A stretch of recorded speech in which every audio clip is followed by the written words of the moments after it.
Hi, welcome to this video on how to take backup of WordPress website from Hostinger.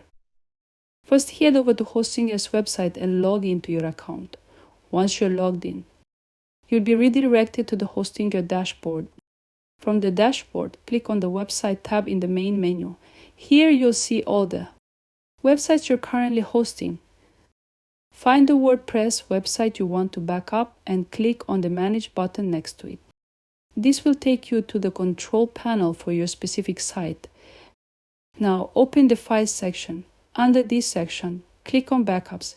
This is where you can manage the backups for your website. You'll see options to download existing backups or create a new one. If you want the latest version, click on the Generate New Backup button. Hostinger will create a new backup of your entire website, including all files and databases. Once the backup is ready, it will appear in the Available Backups list.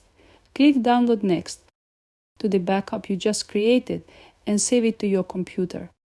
You can also download and restore your website from a specific date by clicking this Restore Website button. Also, you can download or restore website file backups by clicking this Files Backups section. Additionally, if you prefer to back up just your WordPress database, you can do that too. The same backup section, you'll see a Database Backups tab. Click Download to save a copy of your database.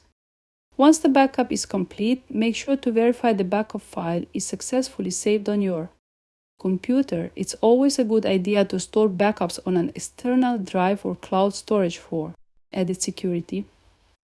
So that's how to take a backup of WordPress website from Hostinger. Thanks for watching. If you find this video helpful, give us a thumbs up and subscribe to our channel.